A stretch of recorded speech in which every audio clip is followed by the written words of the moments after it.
Record number of women are running for Congress. A record number of women are running for the governor's mansions. Record numbers of women are donating, and record number of women are turning out. The numbers don't lie. They also tell a new story, a nuanced story, and that's what we want to dive into. What does it foreshadow? What message are women voters sending right now, especially when it comes to 2018 and beyond? So let's do it. Celinda, you literally wrote the book on women voting with a certain pollster that I think, a Republican pollster I think a lot of people know. But when it comes to women voters, are you finding that women voters are focused on the same issues today than they were focused when you wrote the book in 2005? There's a lot of similarity. And we wrote the book, What Do Women Really Want? We were hoping that a lot of men would buy the book. But now we just completed a survey for the YWCA, the most comprehensive survey of women. And what we found was that women are still very focused on kitchen table economics. They're very focused on healthcare, on education, on the cost of medical care, on being the sandwich generation. One of the new issues that's really emerged is gun violence. Women are extremely focused on gun violence in schools. And then as Speaker Pelosi, I like to call her Speaker, said, women are very, very focused on changing Washington and on ending the power of money and ending the corruption in Washington. You also wrote a book, your book on millennial voters, which is, I guess we can say politicians of every stripe have been dogged by the ability to turn out this huge and very important voting bloc. When you look particularly, Kristen, at millennial women voters, what are you seeing from them? Are you seeing a trend, a new level of enthusiasm? Do you think they're going to turn out? Well, I think first, if you look at the way that the millennial generation looks at the two political parties, if you go back over a decade and a half, Republicans' standing among millennial men has been pretty stable. It has not changed very much in the last decade and a half. Millennial men split fairly evenly between the two parties. In the last decade and a half, millennial women went from being a little bit Democratic to being a D+50 group. Wow. So almost all of the Republican Party's problem with the millennial generation can be boiled down to losing millennial women. Now, the question of will they turn out, I think, is still an open one. The good news for those who care a lot about women in politics is, for my entire lifetime, more women have voted in each election than men. Whether it's midterms, whether we're looking at turnout as a percentage of eligible voters, raw votes, women vote. But for younger voters, if you don't have that habit of having voted time and time again, if you don't feel like your vote matters, then it takes a little longer to kind of learn those lessons, become an active participant. That's why older voters turn out in such greater numbers. So the real question is, we're seeing all of this activism and enthusiasm among young women. Do they think that voting is a key component of that? Now, there's some data. Tufts University, they're affiliated with a group called Circle, who for a decade and a half has been doing great polling on millennials. And they're showing record levels of interest and engagement in politics. That's still the best measure. I mean, for sure. Forever will be enthusiasm and engagement. But I still think it's an open question. Will that materialize at the ballot box in the way that Democrats need? Is there a reason, just on the most basic level, if you had the answer to this, you would be paid by every politician, why they don't? Is it just by age, they just don't seem a need to vote? I think part of it is when you ask people, do you think that people should have to know a lot about politics in order to vote? Younger voters are more likely to say yes to that question, and they're also more likely to rate their own knowledge of politics as being lower. So I think in some ways it's I don't know if my vote counts, and I don't know if I should be voting. I haven't had time to look at the issues, so maybe I'll just sit this one out. This may be an election that changes that. I think another thing that goes on for young voters is they have lots of other ways to express their activism. I mean, for the Democrats, and particularly for the women, and the millennial women who are fired up about Me Too and fired up about cultural change, the question is, do they protest?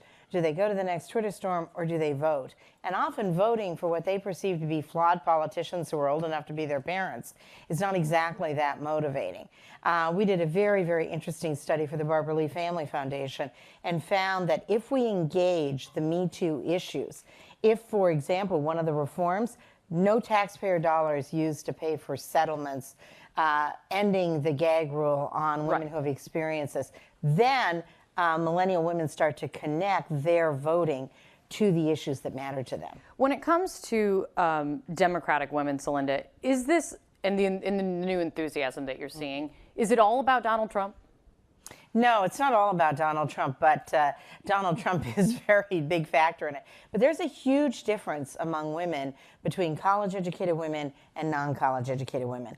College-educated women are now so fired up. They are ready to vote in record numbers, voting Democratic. And as you sort out, when John King sorted out those congressional districts, you can really sort them out by upscale suburban districts and downscale suburban districts. So college-educated women now are actually moving their party identification Democratic. That's how angry they are. Downscale women feel more mixed, and both parties have to deliver on an economy that's going to help their families. That's going to be the ultimate criteria. And Democrats are still behind on the economy. We might be able to win in 2018 with that formula. We're not going to win in 2020 with that formula. And the new polling out even today showing that that's where voters are giving a lot of credit to Republicans, giving a lot of credit to the president still on the economy. Despite what the president has said over and over again, he did not win among all women in 2016. Yeah. But he does say it all the time, though. That's why I had to point it out. He says a lot of things all the time. I digress. Including two women. But he did win among white women. When it comes to But white women have always voted Republican. When it comes to women Trump voters, we'll call them, where have you seen a change? Do you see, since he's taken office, since he won the election? You know, I think a lot of women who voted for Donald Trump but maybe had a lower opinion of him on certain character attributes and things sort of knew what they were getting when they voted for him, and therefore he has been exactly who he said he would be in office. And so if you looked at the exit polls, about 4 in 10 women voted for Donald Trump in 2016. In the NBC Wall Street Journal poll, his job approval among women was 38%. So, you know, hovering right around, he's not winning women, but he's still holding on to about 4 in 10 of them, which, given the way the gender gap works, you know, it cuts both ways. In that same poll, I mean, we now have a gender gap on the generic ballot that's approaching 40 points, where women on that last poll were plus 25D. Yeah. But men were plus 14R, and that's been big movement in just the last month. So the gender gap is cutting both ways. You know, Republicans may not need to win women like they did in the 2010 midterms to still kind of hold serve in this midterm. Does that worry you? Well, one of the keys is married women. And so there are 2 policies that Democrats would benefit enormously from. A national policy for divorce, but we haven't proposed that yet. But we do a lot better with unmarried women. And then one of our most important things is to keep married women from voting the same way as their husbands. One of the things that hasn't been reported on very much is that Hillary Clinton won married women in 2016. Barack Obama had lost them in 2008 and 2012. So we've got to make sure that we provide married women with their own source of information, CNN type information rather than Fox News information. Why? On the most basic level, Kristen, why do Democrats, as you were saying, it's D plus 25 when it comes to women overall right now. Why do Democrats have a lock on women? I think that right now, part of why Democrats have a lock on women is it didn't just begin with Donald Trump. I mean, the gender gap has existed going back for quite some time. 1980. Yeah, it's not new. But I do think that right now, what we're seeing is a lot of polarization in the electorate, not just along gender lines, along generational lines, racial lines, where folks sort of feel like one party or the other has their interests more at heart. And so while Republicans are doing quite well on the economy, and I agree that I think women vote on these sort of pocketbook issues, I do think that our politics are increasingly becoming defined around identity and which tribe do I feel more comfortable being a part of. And something that I think worries me a lot is that we do have a number of Republican female leaders who I think are very impressive, folks like Ambassador Nikki Haley, but I don't think we have enough of them yet. And I think that we need to have more sort of Republican female role models to show more women that there is a place in our party if they like limited government, et cetera. I think that one of the biggest mistakes the Republicans, after this election, if we do win, I think the Republican assessment is going to, and they should be listening more to people like Kristen, the assessment is going to be they made a huge mistake not nominating more women. Only 29% of women won in their primaries. 71% of women won in our primaries. We nominate, for structural reasons and intent, we nominate a lot more women, and that's a huge mistake on the Republican side. Celinda, if you look at statewide races, like when you're talking about governor's races, that is where, at least right now, we've seen women of color play an especially big role. Do you see them turning out?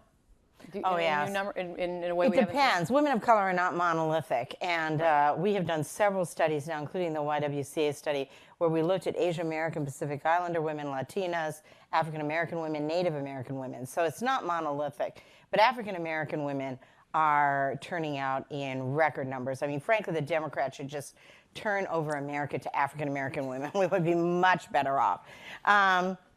Latinas are lagging behind, and I think one of the most frustrating things for Democrats is the lagging Latino vote.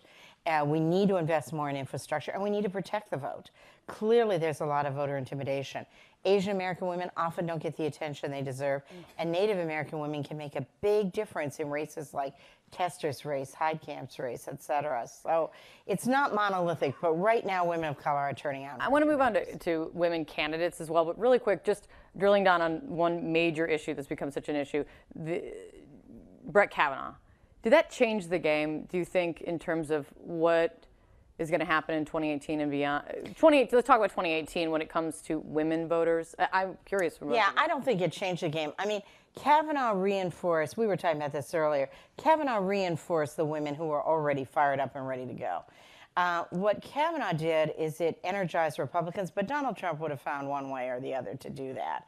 And it also did polarize men, which has been the thing that's been less reported on. So we're going to have a gender gap that's on steroids. And we're going to have, I think, politics be something that a lot of families agree not to talk about at Thanksgiving and Christmas dinner. If they didn't already. On women candidates, as we said, just record numbers across the board. 239 women are running for the House. Currently, there are 84 women serving in the chamber. 23 women are running for the Senate. 23 are currently serving. 16 women are running for the governor's mansions. There are only 6 women governors serving right now, and I don't think I need to remind everyone, women make up more than half the U.S. population. So just to point it out, what is it about this year, Celinda? Well, I think that Trump was very mobilizing, and in a funny kind of way, women, and we've done these studies together, women always say, well, I'm not ready. You know, men say, president, I see a president in the mirror. Women say, oh, I need more training, I don't know enough. Well, I think when Donald Trump got elected, a lot of Democratic women thought, if he can do it, I can do it. I don't care what I see in the mirror. Yeah, really. A lot of women were motivated by local issues who had never thought. I mean, we have record numbers of women doctors and teachers running. A lot of women were mobilized by the march. A lot of women have been mobilized by the issues and the style of this administration. So it was very, very much a cumulative effect. And what I think we have to make sure is that what good news is we're filling the pipeline with more women, but we have to make sure that this isn't just an overnight sensation, that we keep this going. And something that I think Democrats have done very well is they have infrastructure that specifically reaches out to women and says, you should run, and here's how you can win, and here's how we'll help you. Why don't Republicans have that? And I think, Republicans have efforts, for instance, Representative Elise Stefanik is the NRCC's recruitment chair. Like, there are things in place that have been good steps, but it's not at the comprehensive level that Democrats have. And, there's a lot of research that says you have to ask women, you have to have like a really special ask when you ask a woman to run for office because of what you mentioned. They don't just want to jump in without some reasonable chance of success. I think it's really important for Republicans to begin having that infrastructure so that women do feel like on the right, they can jump in and have a chance of success. And that means specifically targeting women to run in primaries where they have a real shot at winning in the general. Right now on the Republican side, far fewer women running than on the Democratic side. But even there, a lot of them are running in districts that are deep blue districts. And so there is a real chance that we're going to get to Election Day and there's going to be more women than ever in Congress, and there will be fewer Republican women in the House. And that breaks my heart. Do you think women candidates have an advantage with women voters? Oh, they definitely have an advantage with women voters, but party is still the strongest determinant of the vote. More so than gender. Yeah, and ironically, and this is why Kristen's totally right, is that Democratic women are the ones who defect the most. So if you wanted to get Democratic women voters, you would be nominating women. Because then we have to pull them back and say, wait, that's the wrong kind of woman. You don't want to vote for that woman. So as they tear off down the hall to vote for the woman. So, I mean, one of the differences is 59% of Democratic primaries are female. Only 45% of Republican primaries are female. Women of color, whom you mentioned earlier, are a major force in our primaries, and they nominate women.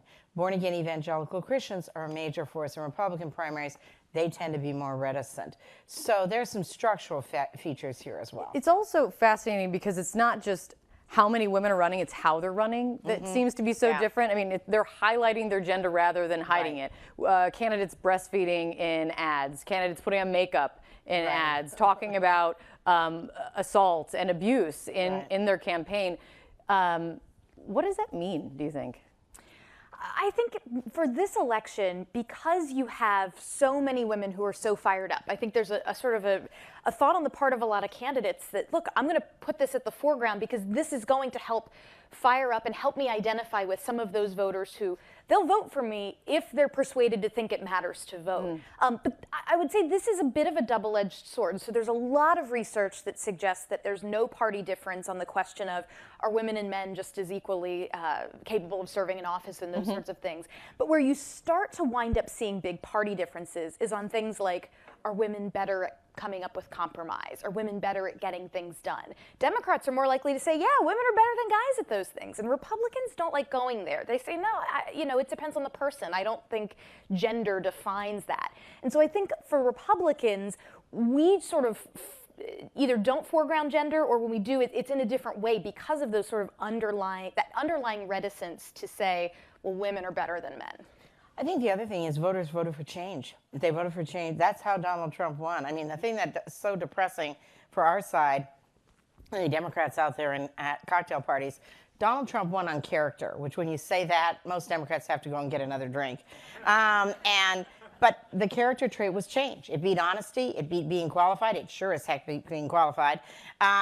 It beat every other character trait. People are voting for change again. And frankly, in 2020, people will vote for change. Well, and on that point, this was the number in that NBC poll that came out yesterday that blew my mind the most, is that if you ask voters, who's winning on the economy, Donald Trump's ahead by record numbers. If you ask who's ahead on healthcare, Democrats are killing on that issue. The third issue up is who is best to bring about change in Washington, and Republicans had a 1-point advantage on that. In an election that is a midterm, where it should be the party that's out of power is the change party. That Republicans are ahead on that by 1, I think is why you have so many sort of strange conflicting signals about what is going to happen. That's why you had Speaker Pelosi say we're going to lead with campaign finance reform, which, by the way, is also something that I think will help women. Because another thing about women is they don't want to spend their time raising money, and they think they don't have the networks for money that men do. And campaign finance reform is a great way to increase the number of women who will run in both parties. Well, they're also changing the game as well. I interviewed a Democratic nominee for Congress, Luba Gretchen Shirley, and she forced the FEC to allow campaign funds to be used to pay for her for babysitting. And this gets to, because we're also seeing younger women candidates running, women in their 20s and 30s, maybe in more need of a babysitter. Well, and this is something, so Pew Research Center asked voters, why do you think more women don't run for office? And they broke the results out by party. And Democrats, much more so than Republicans, will point to things like sexism, women can't raise as much money, et cetera. Republicans are less likely to identify some of those structural things, but the one thing both parties can agree on is that the struggle of kind of raising a young family and and running for office is what deters far too many young women from running. And I think if you look at the conservative side of our society, where you're going to kind of over-index for more traditional family structures, I think that just creates an even bigger challenge to getting more Republican women to run. Will it matter, so Linda, will it matter how many women ran or even how many women won in primaries if there isn't a landslide of women winning? It'll matter because, and this is, I think, one of the most important things, because women will think, oh my gosh, I lost, I was totally rejected. Men run again. And I think that what women have to realize... This was a stepping stone to something bigger. Right, or the same thing. Yeah. What women need to understand is this isn't a loss, this is a launch. And that's the way you should think about it. Amy Chosik of the New York Times, she wrote a very timely and very thought-provoking piece this weekend for the Times about the Year of the Woman, and I think it was titled Down with the Year of the Woman, and I'll read you one paragraph. Are female candidates still unicorns, magical woodland creatures that rear their sparkling horns every couple of decades and only when provoked, as they were after Anita Hill's testimony in '91 and Christine Blasey Ford's agonizing account of sexual assault last month? The last Year of the Woman was the '92 election. How will we know when we're beyond a Year of the Woman, a pink wave, as I would love if we could wholeheartedly reject that moniker? When women are running and voting, winning and serving, it becomes the norm and not the exception. What's the signal you're looking for? We have half of our candidates in both parties being women, and half of our elected officials women, which would just be representative. It wouldn't be a revolution, by the way. It would just be representative. And I think we have to look at some structural changes too. Campaign finance reform, ranked choice voting, proportional voting, all of these things we know, quotas within the parties, all of these things help with the number of women running. Where are you looking to see, what are you looking for come election night and come the exit polls to see where the real impact was from the women voting, women candidates, more with the women vote this cycle? So remember the map that John King just had up here about an hour ago or so, where it had this red United States of America with a couple blue sapphires in it of the sort of urban areas where Democrats do quite well. We are the jewels. I like that. So nice. Doesn't always feel that way. What's right around that? The suburbs. I mean, that I think is where, look at a race like Barbara Comstock's running for re-election in the DC suburbs. That was a race that John mentioned. I mean, that kind of a race where you have an awful lot of, not just women, but college-educated women. Right now, college-educated women, their disapproval of Donald Trump is at 70%. That's extraordinarily high. And so again, women are not a monolith, but I think it's places where you're going to see more women who have college degrees is the kind of place where if they're extra fired up and if they were lower propensity voters, but are now turning out in sort of presidential year numbers, that's where you're going to see it pop up. Just finally, as the pollsters, what is your prediction? What's going to happen? Do you think do D's take the House and R's keep the Senate? Where are you guys right now? I think D's take the House. I think the question is the margin, and it will be women who will have delivered it, women voters and women candidates.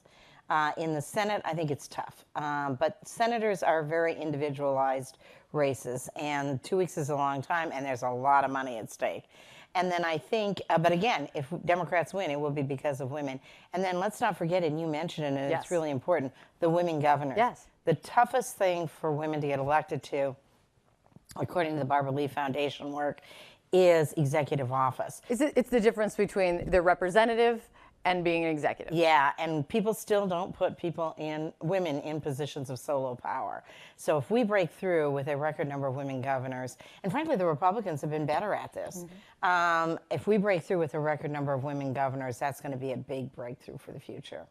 I still think 2 weeks is an awful long time, so ask me for a prediction on the morning of the election day, and maybe I'll feel confident enough to give you one. I'm calling you for sure. A total and artful dodge. We will end on with Kristen Solzhenitsyn. Thanks, guys, so much. Thank you, guys. Thank you.